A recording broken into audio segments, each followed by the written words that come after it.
Les amis, la semaine dernière, on a visité le waterpark de Cotonou, le Moonlight Waterpark. Cette semaine, place à l'interview du gérant de ce waterpark. Et je vous laisse découvrir la vidéo dans un instant. Mais avant de commencer, il est important pour moi de te dire qu'il faut vraiment que tu te prépares avant de venir vivre en Afrique. Alors, pause pub. Salut chers Futurépates, je suis Stéphanie et si tu me suis sur cette chaîne, tu sais que mon parcours m'a conduit à revenir en Afrique avec ma famille. Alors, retourner en Afrique, c'est un rêve pour beaucoup d'entre nous, mais soyons honnêtes, c'est une aventure qui vient souvent avec son lot de peur et d'incertitude. J'ai reçu tellement de questions à ce sujet et je sais que beaucoup d'entre vous se sentent perdus ou craignent de ne pas être préparés. C'est là que notre workbook entre en jeu. Imagine un plan détaillé, étape par étape, pour les 12 mois avant ton retour en Afrique. Un plan qui prend en compte ta situation, que tu viennes seul, en couple ou en famille. Le workbook plan d'action pour ton retour en Afrique est basé sur notre expérience réelle et sur celle de notre réseau ainsi que des accomplissements et surtout des erreurs qu'on a pu faire. J'ai été à ta place, je sais exactement ce que tu ressens, mais surtout j'ai fait ce voyage avec mes 2 filles et mon mari. Et c'est cette expérience, les questions qu'un tas de personnes nous ont posées qui nous ont inspirés à créer ce workbook. Il est né de vos questions et des réalités que l'on a rencontrées. Clique sur le lien en description, fais de ce retour en Afrique une aventure réelle et bien préparée. Ose rêver, mais passe à l'action aussi. C'est mieux, hein?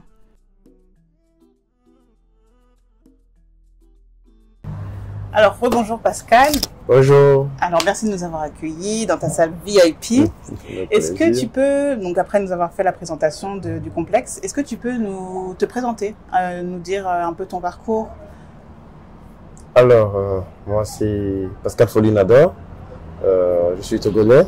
Togolais, oui. Ok. Je suis à Cotonou à peu près 6-7 mois déjà. Ok. En gros, spécialement pour le projet du parc. Et je me fais quand même un plaisir d'être là. C'est pratiquement la même culture, donc je me sens chez moi. Okay. Et voilà. J'étais arrivé ici en tant que chef cuisinier. Parce que oui, j'ai été déjà premièrement recruté en tant que chef cuisinier pour le restaurant. Ok. Parce qu'il y a un restaurant-bar. Après, avec le bon poulet braisé. Avec le bon poulet poisson braisé. Le promoteur a eu l'idée d'un centre de divertissement.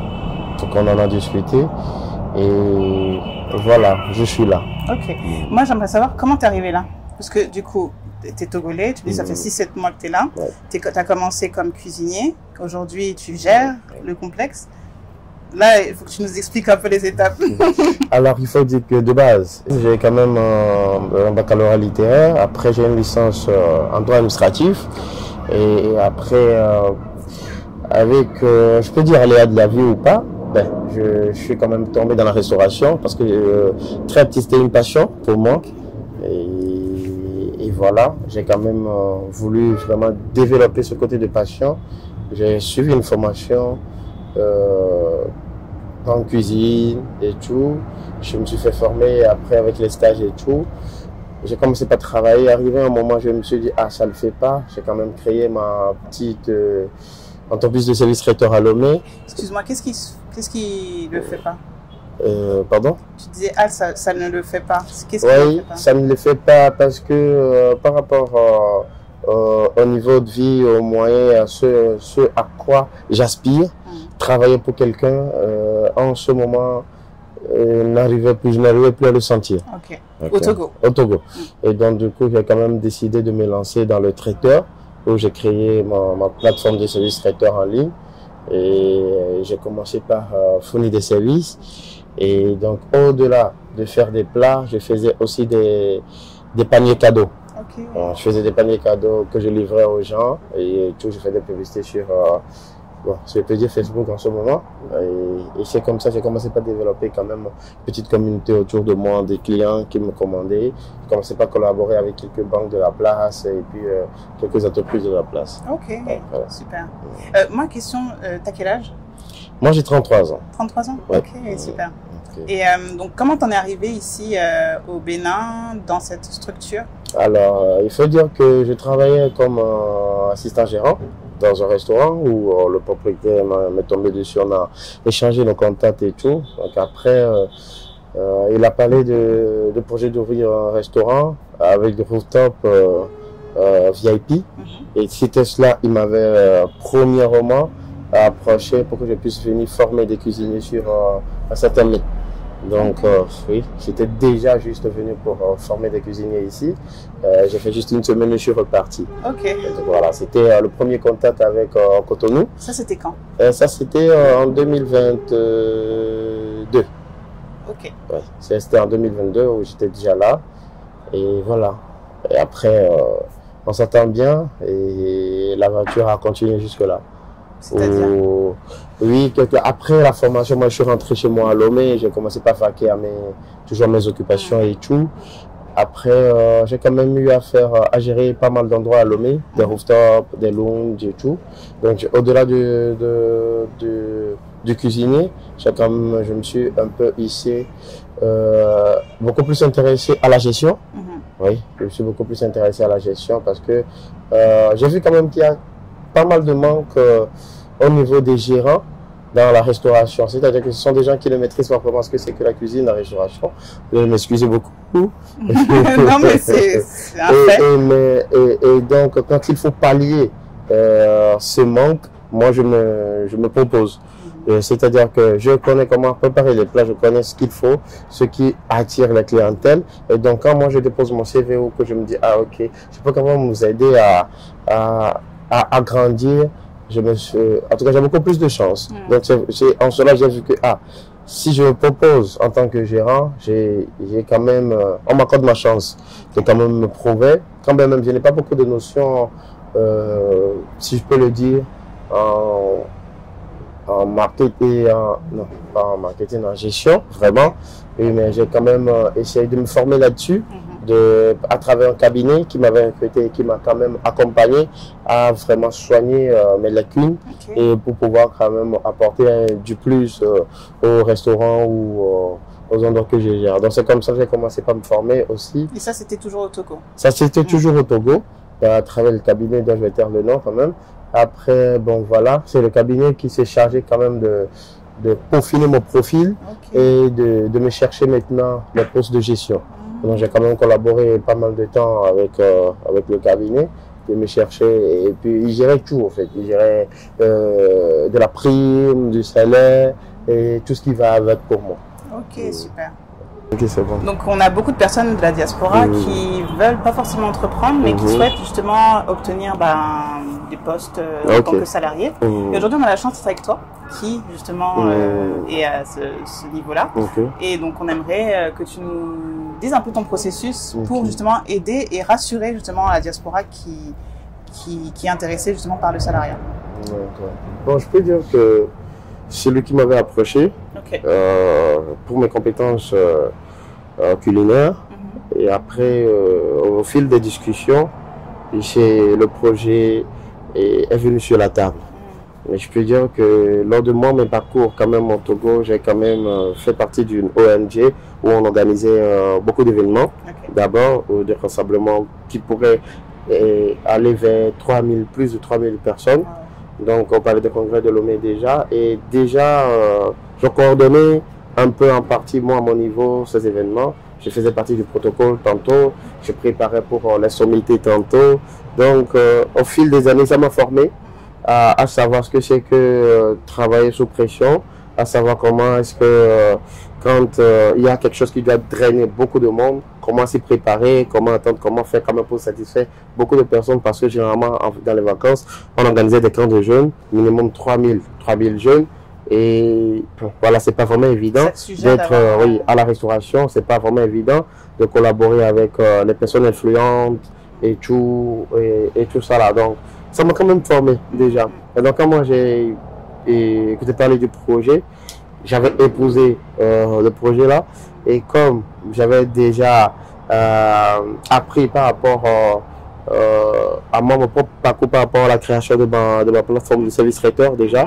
Et bon, je connaissais les astuces pour quand même arriver à mettre les entreprises sur les réseaux sociaux, ce qu'il faut comme démarche administrative, ce qu'il faut comme mise en place et tout.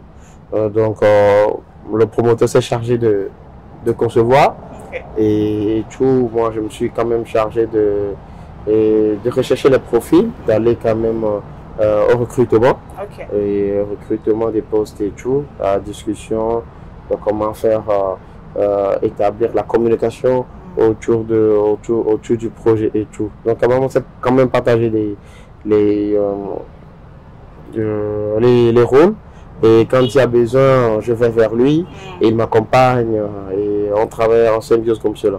Quelle relation vous avez, vous deux, aujourd'hui? Aujourd'hui, bon, au-delà de la relation professionnelle, un patron-employé, je le vois comme un modèle. Okay. Comme un modèle d'abord parce que j'en ai appris beaucoup avec lui. Okay. Je ne vais pas mentir. C'est déjà, il m'a quand même accordé l'opportunité de venir travailler dans une autre ville, dans un autre pays. C'est pas rien.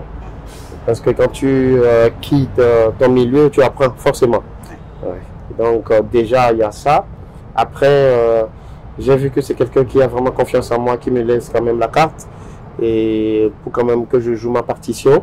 Et quand il y a un petit hic, je vais vers lui, il m'accompagne facilement. Donc, c'est un modèle. Et voilà, une relation très amicale qui est entre nous. Une relation de confiance aussi. Oui. Comment tu penses, parce que les membres de la diaspora, même nous, on est passé par là, on a besoin de cette personne de confiance quand on arrive dans un autre pays. Et toi, vis-à-vis de cette personne-là, on voit qu'il y a une relation de confiance. Donc, comment on établit cette relation de confiance? Ouais, je pense qu'il faut au début être honnête avec soi-même et puis avec la personne. Après ça, vous savez, quand vous travaillez pour quelqu'un, la personne vous donne des objectifs et des objectifs à atteindre. Donc, dans les limites données et au fil des cas, vous travaillez pour non pas satisfaire la personne, mais satisfaire la cause. Parce que au début, j'étais venu pour chef cuisinier parce qu'il y avait des lacunes à pallier. Donc, on a discuté, on a travaillé dessus, on a établi d'autres tables de menu. Et quand le projet est venu, je l'ai pris comme mon propre projet. Parce que déjà, c'était quelque chose qui n'était pas dans le pays. Et donc, il fallait quand même bien travailler là-dessus pour que ça soit un truc boom quand même pour les gens qui vont venir. Et donc, du coup, voilà, se donner. On travaille avec le cœur d'abord à la base, parce que quand on travaille avec le cœur, la personne ressent, la personne sait. Et donc là, il peut vous accompagner directement. Et donc, je peux dire que le promoteur est quelqu'un qui quand même observe beaucoup et accompagne quand il faut. Et donc, c'est cela. Et puis, je ne travaille pas pour moi seulement. Je travaille, tel que je l'ai dit, pour la cause et je lui fais assez de retours. Beaucoup, quand il y a un problème, quand j'ai une idée, quand j'ai quelque chose à apporter, je ne le fais pas parce que je me dis, ok, oui, j'ai la carte libre. Non, je vais toujours vers lui pour lui dire, ah, je pense qu'il faut faire ci, il faut faire ça. Alors qu'on y réfléchit ensemble et il apporte ce qu'il doit apporter et puis on se lance. Donc ça fait que généralement, pour beaucoup de choses, quand même je peux le faire, je reviens vers lui et le travail est beaucoup plus à l'aise. Okay. Voilà. C'est une vraie communication qui est entre voilà. Parce qu'il faut dire qu'il n'est pas assez souvent là aussi. Ouais. Et donc, comme il n'est pas assez souvent là, il faut que quand même derrière le travail soit bien fait. Voilà. C'est le premier point d'achoppement pour les investisseurs. Il faut quand même, quand vous avez une activité déjà à l'extérieur ou dans notre pays et que vous voulez quand même monter quelque chose, il vous faut forcément collaborer avec quelqu'un. Et donc maintenant, quelle personne choisir pour collaborer avec vous? Moi, dans mon camp, c'était connu comme ça, hein. Au restaurant, il avait mangé comme un client, il a pris mon contact, hein, et puis après, il a discuté, il a demandé si j'ai une famille, comment je suis, tout, je lui ai donné les informations, il a demandé que je vienne. Moi aussi, en pleine confiance, je suis venu, parce que moi, je n'ai pas de famille ici à la base. Mais bon, je suis venu, et depuis là, on travaille ensemble. Donc, il faut quand même prouver à la personne que oui, j'ai bien fait d'accorder de la confiance, et puis, truc là aussi, quoi. Après, c'était une relation aussi qui va dans les deux sens, parce que toi aussi tu lui as fait confiance. Pour toi, c'est une personne de confiance également. Parce que tu as quitté ta famille. C'est ça. Donc, dans les deux cas, tu es une personne de confiance, mais cette personne aussi. Moi aussi. Sinon, ça ne peut pas marcher, quoi. Et en quoi tu as vu que cette personne, justement, aussi était une personne de confiance? Oui, je peux dire que quand il y avait eu souci et que je l'approche, il a quand même l'écoute, l'oreille pour écouter, pour accompagner. Et c'est quelqu'un de très ouvert, qui est ouvert pour n'importe quel sujet et discussion. Et quand on a un souci, des fois, il faut quand même avoir de l'aide. Quand on a besoin de l'aide, il est là. Quand on a besoin, il est là pour accompagner. Donc voilà, déjà, ça rassure. Oui. Parce que quand on laisse la famille d'un autre côté et qu'on est dans un autre endroit, c'est compliqué quand même. Donc du coup, j'ai quand même, quand besoin, se fait sentir de quand même aller voir la famille, par exemple. J'ai la liberté d'y aller. Okay. Vous voyez, donc il y a tout ça là qui fait que, bon, voilà. Ah, ça aide bien, beaucoup. Ouais. Okay. Donc voilà, chaque membre de la diaspora, comme quoi c'est possible d'avoir, comme le promoteur justement de Pascal, d'avoir un business en Afrique, de pas forcément être là en continuité, mais ça va vous demander quand même de trouver justement cette personne au moins, de confiance qui pourra justement pallier aux différentes difficultés liées à l'entrepreneuriat et qui gérera justement sur place tout ce qu'il faut gérer, toutes les problématiques, tout le business qu'il y a derrière et puis d'un point de vue financier, respecter votre engagement vis-à-vis de votre projet. Donc là aujourd'hui, si le promoteur il a pu trouver Pascal, c'est parce qu'il a eu les pieds sur terre, parce qu'il a investi de l'argent justement. Donc trouver la personne de confiance, comme je vous l'ai déjà dit dans plusieurs vidéos, trouver la personne de confiance, c'est important, mais il est surtout aussi obligatoire, nécessaire, que vous soyez une personne de confiance. Comme la relation qu'il y a entre Pascal et le promoteur, comme vous avez pu le voir, qu'il a dit sincèrement, c'est quelque chose de réciproque. Ce qui est important aussi à savoir, c'est que il faut investir. Donc tu vas investir soit ton temps, soit ton argent. Si tu as de l'argent, tu as des personnes de confiance auxquelles tu vas faire confiance, tu vas prendre le temps quand même de former ces personnes, d'être à l'écoute, d'être sa personne de confiance également.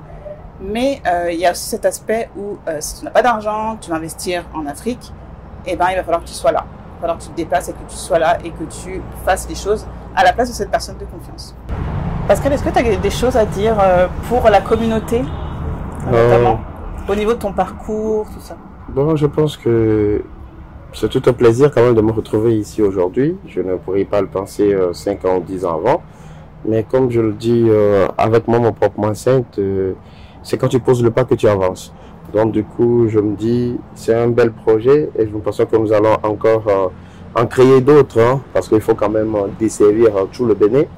Et voilà, donc je pense que pour tous ceux qui sont à la diaspora et qui veulent quand même se lancer dans des projets, il faudrait qu'ils descendent et qu'ils le fassent parce que le pays en a besoin d'abord. Et puis, il faudrait qu'ils se laissent aller aussi. Parce que comme le promoteur, il n'a pas mis de barrière de communication, il n'a pas mis de barrière de communication. Et ça a fait que du coup, au prime abord, je l'ai adopté comme un parent ou comme un truc là. Ça nous a vraiment aidé. Ça a vraiment aidé à ce qu'on puisse collaborer jusque-là. Et voilà, donc du coup, il y a quand même beaucoup de choses à faire. Et pour ceux qui veulent nous visiter, on est là à bras ouverts. Et très bien accueillir votre communauté. Et puis là, ils savent que quand ils vont descendre pour les vacances, il y a matière à s'amuser, à se divertir. Okay, merci. Ça, c'est sûr. Merci à toi, Pascal. Merci d'avoir regardé la vidéo. On se dit à la semaine prochaine. N'oublie surtout pas de t'abonner, de liker, de partager et de commenter. Et puis de cliquer sur le lien si jamais tu veux avoir accès à la réduction. Ciao!